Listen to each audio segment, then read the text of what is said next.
Expanded Narrative. Part 1. The Last Walker. The morning sun crawled weakly across the shattered landscape of Seoul, casting long shadows through crumbling skyscrapers that once represented human ambition. Kim Jae-hwan's footsteps echoed against broken concrete, each step a testament to survival and silent determination. His torn military jacket, faded green and patched in multiple places, hung loosely on his lean frame. Years of scavenging had taught him the art of quiet movement and careful observation. Water was more precious than gold now, and his rusted canteen, a relic from his military service, was his most treasured possession. Memories flickered like distant ghosts.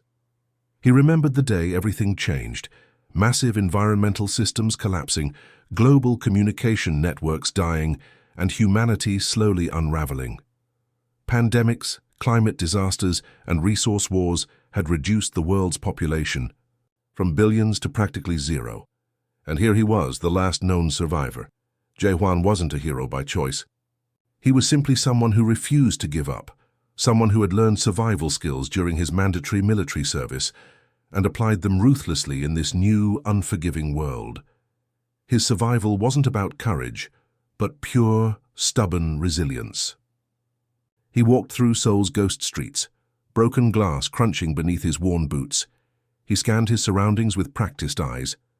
Abandoned vehicles, their paint peeled and rusted, created strange metal sculptures along deserted highways. Nature was slowly reclaiming human infrastructure. Vines crawled through shattered windows, small plants pushed through concrete cracks, and wild animals roamed freely where humans once dominated. His backpack, carefully packed with essential survival gear, contained minimal but critical items: a multi-tool, water purification tablets, dried food packets, a solar-powered emergency radio, and a few precious medical supplies. Each item was meticulously maintained, cleaned, and checked daily, a habit from his military training that had kept him alive. The radio, though silent for years, remained his psychological lifeline. Sometimes, during quiet nights, he would turn its dial, hoping, knowing it was futile, to catch some human communication. The static became his companion, a reminder of what once was. Food was becoming increasingly challenging. The surrounding areas had been thoroughly scavenged in the initial years after civilization's collapse. Now he relied on his knowledge of foraging, hunting small game, and maintaining a small collection of seeds he'd carefully preserved.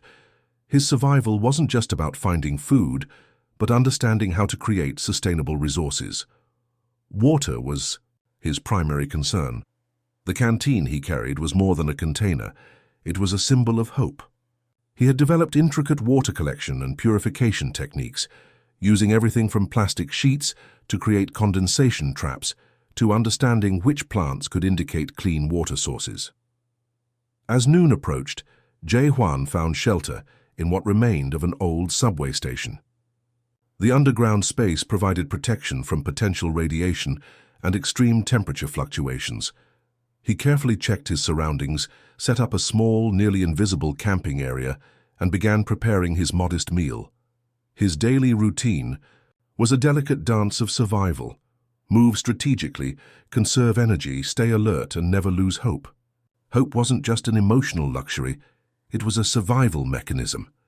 Each day he survived was a small victory against a world that had seemingly forgotten humanity. The silence was often overwhelming. No distant traffic sounds, no airplane rumbles, no human conversations, just the occasional bird call or distant wind rustling through abandoned structures. Jae-hwan had learned to find comfort in this silence, to listen to the subtle sounds of a world slowly healing itself after human destruction. As evening approached, he lit a small, carefully controlled fire, more for psychological comfort than warmth. The flickering flames connected him to countless generations of humans who had used fire as a source of protection, cooking, and hope. Looking up through a broken subway window, he could see the first stars appearing. Each pinpoint of light seemed to whisper a promise. Somewhere something was still alive, somewhere hope still existed, and Jae-hwan would continue walking, continue surviving, not just for himself, but as a testament to human endurance. Expanded Narrative, Part 2, The Unexpected Arrival. The sky above Seoul transformed from a muted grey to a strange luminescent silver. Jae-hwan, who had been carefully collecting rainwater near an abandoned convenience store, noticed the unusual atmospheric change first. Years of survival had sharpened his instincts. Something was different. Soft humming sound began, unlike anything he had heard before. It wasn't mechanical, nor was it natural. The sound seemed to vibrate through the air, creating ripples in the dust-covered landscape that surrounded him. His military training kicked in instantly, half curiosity, half pure survival instinct. The spacecraft wasn't like anything in human historical records. It didn't crash or make a dramatic entrance. Instead, it descended with an almost gentle precision, its surface reflecting the broken cityscape like a living mirror. No loud engines, no dramatic fire, just a silent, controlled descent that seemed to defy everything Jae-hwan understood about physics. Yuna emerged not as a threat, but as something entirely unexpected. Her arrival wasn't dramatic or aggressive. She moved with a grace that suggested she understood the fragility of the environment around her. Her skin wasn't just iridescent. It seemed to change subtly with each movement, reflecting the surrounding environment like a living camouflage. Her eyes were something extraordinary. They weren't just reflective, they seemed to contain entire universes. Deep within those eyes, Jae-hwan could see complex patterns, swirling galaxies, and something that looked remarkably like understanding. She wasn't looking at him as a specimen or a survivor, but as a complex being worthy of genuine curiosity. The first moments of their encounter were silent. Yuna didn't immediately approach. She observed, her movements calculated but not threatening. Jae-hwan, who had spent years preparing for potential threats, found himself unexpectedly calm. Something about her presence suggested safety rather than danger. Communication didn't begin with words. It started with gestures, with careful movements that suggested mutual respect. Yuna moved a hand, not aggressively, but in a way that suggested communication. She carried no visible weapons, no threatening technology. Her entire presence radiated a sense of peaceful investigation. Jae-hwan's survival pack remained close. He hadn't survived this long by being careless, but something told him this encounter was different. The way she moved, the way her eyes seemed to absorb information. This wasn't a typical alien invasion scenario from old science fiction movies. The surrounding environment seemed to react to her presence. Dust particles danced differently, small. Plants seemed to lean slightly in her direction, and the air felt charged with a subtle energy. It was as if the planet itself recognized something significant was happening. Her arrival wasn't just about finding the last human. It felt like something more profound, a connection, a bridge between what was lost and what might still be possible. Yuna's eyes continued to shift, reflecting not just galaxies, but what seemed like deep, complex emotions. Jae-hwan took a careful step forward. Decades of solitude had taught him caution, but also an incredible sense of hope. This wasn't just an encounter. This felt like a potential moment of redemption for humanity. The spacecraft behind Yuna remained silent, its surface reflecting the broken city like a living memory. No doors opened dramatically. No additional beings emerged. It was as if the entire ship was an extension of her, quiet, observant, waiting. In that moment, standing amidst the ruins of human civilization, Jae-hwan realized something profound. Survival wasn't just about continuing to exist. It was about connection, about the possibility of something beyond individual survival. Yuna took a careful step forward, her movement synchronized with Jae-hwan's breathing. No words were spoken, but an understanding began to form, a communication beyond language, beyond species, rooted in something more fundamental. The last human and the extraterrestrial observer stood facing each other, two beings representing the end of one world and the potential beginning of another. The broken cityscape of Seoul became a silent witness to an encounter that would change everything. Expanded Narrative, Part 3. Restoration and Understanding. The interior of Yuna's spacecraft was nothing like Jae-hwan had imagined. It wasn't cold and sterile, but felt alive, almost breathing. Soft, ambient light shifted and changed, responding to his movements, creating an environment that felt more like a living ecosystem than a technological vessel. His body ached from years of survival. Malnutrition, untreated injuries, and the constant stress of being humanity's last survivor had taken their toll. Yuna understood this without him saying a word. Her approach to healing wasn't medical in the traditional sense. It was holistic, almost intuitive. Strange, translucent panels surrounded him, emitting a soft, healing energy. These weren't machines, as he understood them, but something between technology and living organism. They seemed to read his body's needs, addressing not just physical wounds but deep emotional trauma, accumulated over years of isolation.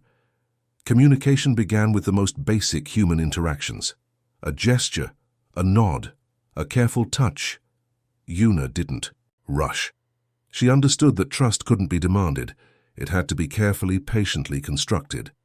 Each interaction was a delicate dance of mutual understanding. Her hands weren't typical human hands. They shifted subtly, almost like liquid metal, capable of incredible precision. When she touched his wounds, it wasn't just a medical procedure. It felt like she was reconnecting broken cellular structures, healing not just the physical, but something deeper. Jae-hwan learned about her civilization through a remarkable process. It wasn't verbal communication or traditional translation. Images, emotions, and complex concepts flowed between them, a communication beyond language. He understood their mission not through words, but through a profound, empathetic connection.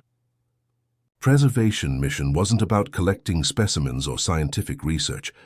It was about understanding, about maintaining the complex web of life across different planetary systems.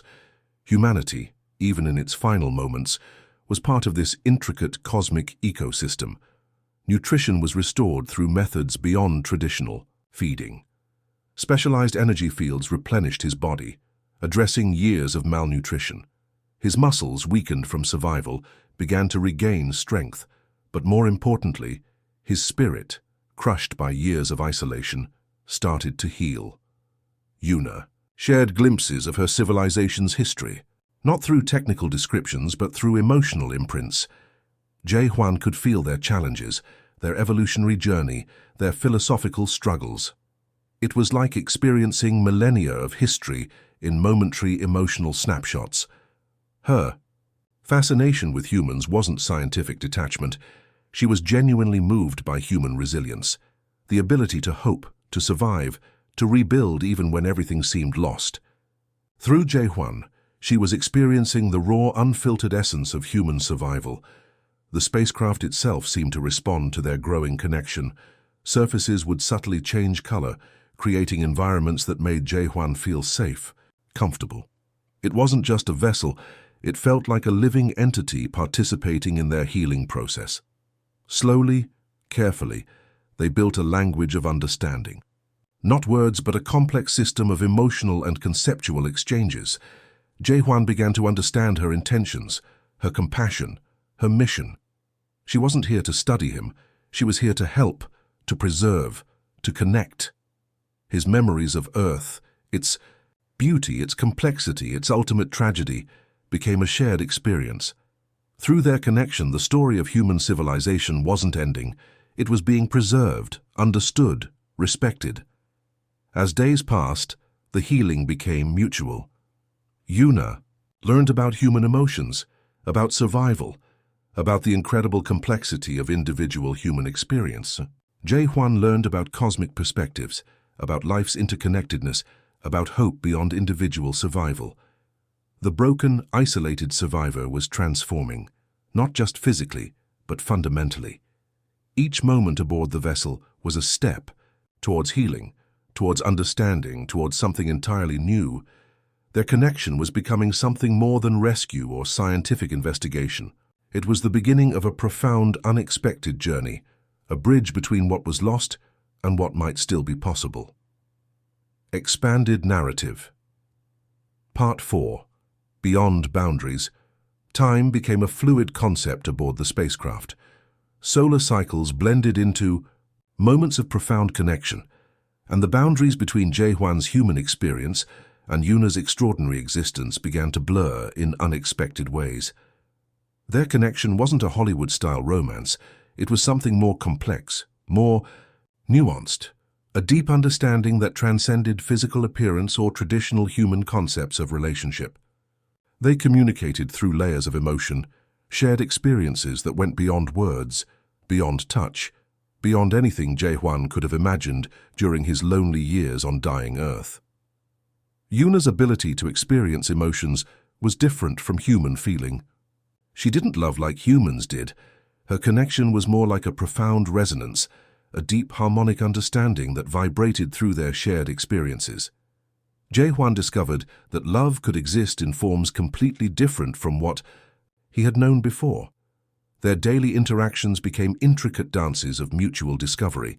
She would share memories of distant star systems, and he would respond with stories of human resilience. His memories of Earth, of football matches in Fusantin and Seoul, of his grandmother's cooking, of simple human moments fascinated her.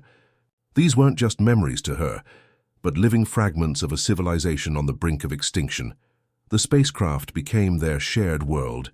Its living surfaces would change based on their emotional states, shifting colors that reflected their internal experiences. When Jae-hwan remembered painful memories, the walls would soften into muted blues. When he shared moments of joy, vibrant warmth would flood the environment. Survival was no longer just about physical existence. It became about understanding, about preserving the essence of human experience. Yuna wasn't just saving a person. She was becoming a guardian of human memory, of human emotion. Their connection challenged everything they understood about relationships. Jae-hwan learned that companionship wasn't about physical similarity or traditional romantic expectations. It was about deep mutual respect, about seeing the essence of another being completely and accepting them totally. Cultural differences became fascinating points of exploration rather than barriers. Yuna's civilization had no concept of romantic love as humans understood it. For her, connection was about energy, about shared purpose, about mutual growth. Jae-hwan found this perspective both challenging and incredibly liberating. He taught her about human emotions, about the complexity of feeling sad, happy, angry, hopeful. She showed him cosmic perspectives that made human emotions seem both incredibly small and monumentally significant. Their conversations became philosophical journeys that explored the nature of existence itself. Physical intimacy took on entirely new meanings. Touch for them wasn't about physical attraction, but about deep emotional communication. A simple gesture could convey entire life stories, complex emotional landscapes that would take humans years to understand. The last survivor of Earth and this extraordinary being from another world were creating something entirely new. They weren't just surviving, they were rebuilding, reimagining what connection could mean. Their relationship was a bridge between what was lost and what could still be possible. Jae-hwan's trauma from years of isolation slowly healed. Not through traditional therapy, but through this profound connection that acknowledged his pain, his loss, his resilience. Yuna didn't try to fix him, she witnessed him, completely and without judgment. Their connection became a testament to the universe's incredible capacity for unexpected understanding.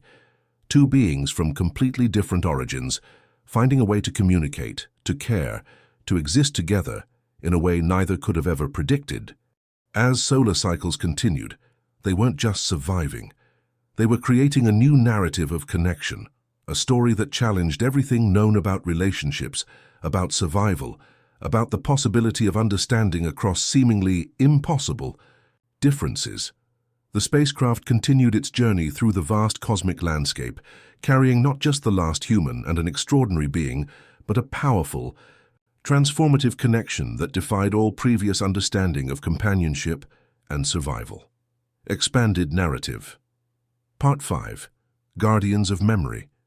The universe became their home, a vast canvas where the story of humanity would be preserved. Jae-hwan and Una transformed from survivors into cosmic archivists, carrying the weight of an entire civilization's memory across infinite star systems.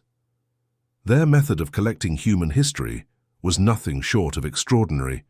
It wasn't about gathering physical artifacts, but capturing the essence of human experience. When they visited abandoned planetary outposts or drifting space stations, they collected more than objects.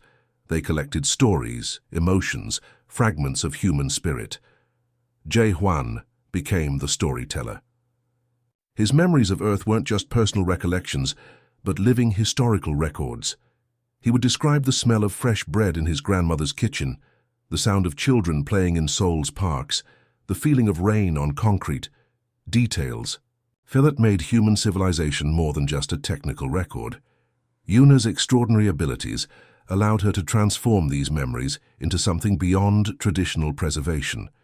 She could create living holographic experiences, where entire moments of human history could be experienced, not just observed. A simple memory of a family dinner could become a fully immersive experience for other cosmic civilizations.